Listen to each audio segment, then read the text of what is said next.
Opposition Rahul Gandhi है। शिवम, नरेंद्र मोदी को चुनौती राहुल गांधी दे पाए? देश के लिए इससे ज्यादा बेहतर स्थिति हो नहीं सकती। एवरेज जो प्रेजेंटेशन है वहां पर पार्लियामेंट में, उससे भी ज्यादा बुरा हाल वहां पर राहुल गांधी का है। एवरेज प्रेजेंस भी उनके है नहीं जितनी एक आम सांसद की है। और मैं मानता हूं कि कहीं ना कहीं हमारे लिए और भी बेहतर चीज है किसी भी समझ के बिना बोलना, किसी भी बात पर बोलना, कहीं पर भी उल्टा सीधा बोलकर जाना। ये उनका अभी तक का 10 साल का ट्रैक रिकॉर्ड है। मैं मानता हूं लीडर ऑफ ऑपोजिशन है और मुझे पूरी उम्मीद है कि आने वाले समय में कुछ 2-4 बातें क्रेडिट प्लीज बीच में मत बोलिए ना, पर रैंट नहीं करना होता पीछे। Thank you. दूसरा, इन्होंने कहा कि भाई कांग्रेस ने ऐसे किया वैसे किया, कांग्रेस ने इतने लीडर थे। अरे कांग्रेस के इतने लीडर थे तो 2004 से 14 10 साल सरकार चलाने के बाद फिर से क्यों नहीं बना ली थी सरकार तीसरी बार? 44 पर सिमट गए थे। हमने तीसरी बार सरकार बनाई और 240 लाख। माइक भी नहीं है, समझ में नहीं आ रहा, सीधा डायरेक्ट आवाज पहुंचा दोगे क्या दुनिया को? थैंक्स। इसके अलावा एक और चीज, जहां तक बात इमरजेंसी की है, मैं घूम के फिर से वहीं आना चाहता हूं। हो सकता है कि कांग्रेसियों को इमरजेंसी में दर्द ना हुआ हो सकता है वो इमरजेंसी को जानते ना हो सकता है वो इमरजेंसी को समझते ना हो। किसी आदमी का 50 साल 55 साल 70 साल का होना इस बात की गारंटी नहीं है कि वो बहुत ईमानदार और बहुत समझदार है। एग्जाम्पल, 1974 में ही जिस तरीके से जयप्रकाश जी ने आंदोलन लेकर शुरू किया था भ्रष्टाचार और तमाम चीजों को और रोजगार को लेकर, जब वो बढ़ते बढ़ते दिल्ली आया था और जब इन्होंने इमरजेंसी की घोषणा करी थी, इमरजेंसी की घोषणा के पीछे 12 तारीख का वो निर्णय था जिसमें इस देश की प्रधानमंत्री को पहली बार जो है उनका चुनाव खत्म कर दिया गया था और उनको 6 साल के बिन, प्लीज रोक दीजिए ना उनको, ये बीच में नहीं है। मैं भविष्य में जाना चाह रही हूँ। मुझे 10 भाई मैं इमरजेंसी को छोड़कर आगे भविष्य में लगाई नहीं तो मैं अपने का एग्जाम्पल कहां से दूं? आपने लगाई है तो कह रहे हैं आप पिछले 5 साल ऐसे ही थे इमरजेंसी वाले। देखिए, अगर इमरजेंसी होती तो ना चुनाव होने थे, ना इस देश में ये खड़े हुए हमें कुछ कह सकते थे, ना राहुल गांधी पार्लियामेंट में दिखते, ना कांग्रेस खड़ी दिखती। अगर इमरजेंसी होती तो सारे के सारे जेल में होते। अगर इमरजेंसी होती तो सारे के सारे जेल में होते। मैं वापस लीडर ऑफ ऑपोजिशन की बात पर आ रही हूँ क्योंकि राहुल गांधी को चुना गया, बीच में कुछ मनमुटाव था, वो भी शायद ठीक हो गया विपक्ष का। अब leader of opposition Rahul Gandhi है, तो मैं ये मानूं कि सभी पार्टियों को के एक तरह से नेता राहुल है। अखिलेश जी भी वो मानेंगे जो राहुल कहेंगे। देखिए भाई, आप चुनौतियों की बात कर रहे थे, भारतीय जनता पार्टी के प्रवक्ता चुनौतियों की बात कर रहे थे कि अच्छा ही है Rahul Gandhi leader of opposition है, उन्होंने यही कहा। लेकिन चुनौती तो बनारस की जनता ने नरेंद्र मोदी जी को दे दी। 4 लाख वोट कम कर दिए, मात्र 1,52,000 वोट से बनारस से जीत के आए। ये सबसे बड़ी चुनौती है।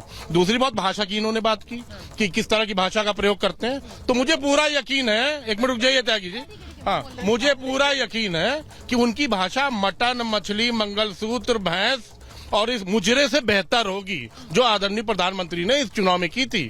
यही वजह है कि देश की जनता ने आज भारतीय जनता पार्टी को रिजेक्ट करके 240 पे ले आया। शिवम त्यागी तो 400 पार की टी शर्ट पहन, त्यागी जी आज आपकी टी शर्ट नहीं दिख रही है। टी शर्ट पे बहुत मेरी टी शर्ट तो जिस दिन चुनाव खत्म मेरी टी शर्ट तो जिस दिन चुनाव खत्म हुआ था उसी दिन हो गई थी अलग। लेकिन एक बात समझ लीजिए, अगर इतिहास भूगोल नहीं जानते तो पढ़ भी लीजिए।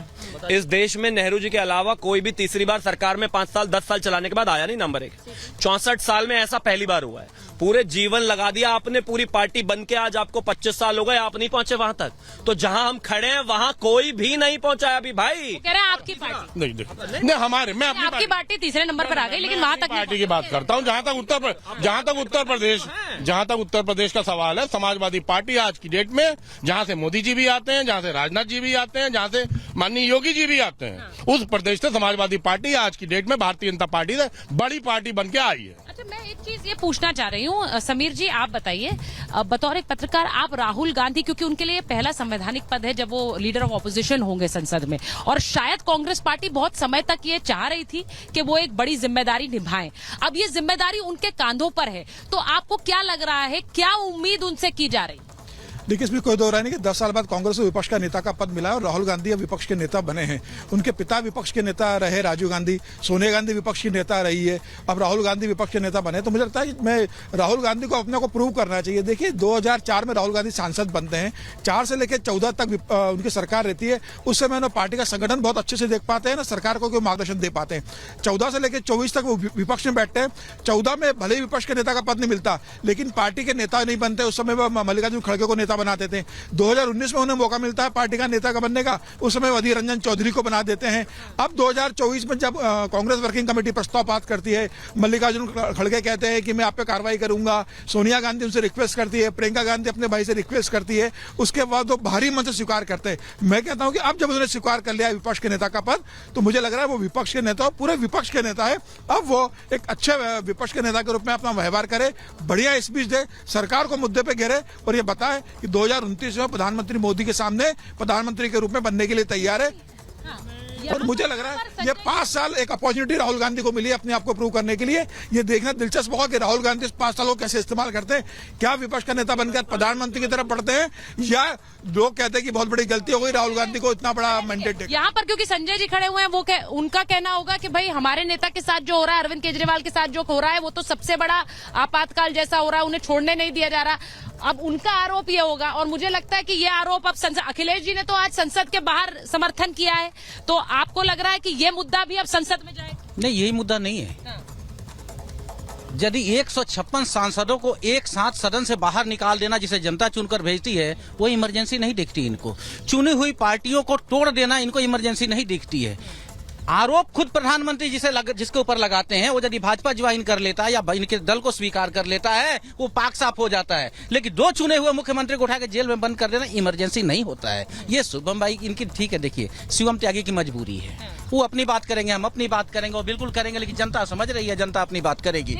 मैं एक ऐसी सरकार सुचाता है जी, मुझे गर्व होता है अरविंद केजरीवाल पे। घोटाले हैं, जांच करने की बात है, संगठन है, जांच करे। लेकिन जिस तरीके से अभी हुआ है, आप ट्रायल कोर्ट में उनको बेल मिलता है, बेल की कॉपी अपडेट नहीं होती है, ईडी हाई कोर्ट जाती है, हाई कोर्ट से स्थगन होता है, वो सुप्रीम कोर्ट जाते हैं, सुप्रीम कोर्ट उसे नकारता है कि ये गलत हुआ है। हाईकोर्ट का रिमार्क देखिए, हाईकोर्ट ने क्या किया, लोअर कोर्ट ने ईडी ने जो डॉक्यूमेंट सबमिट करे उसे पढ़ा नहीं है और बेल उसके आधार पर नहीं हुई है। ऐसा नहीं होगा, जो मेरी बात पूरी होने दीजिए ना। ठीक है। फिर हाई कोर्ट ने जो अपनी बात कही, सुप्रीम कोर्ट की भी सुनिए।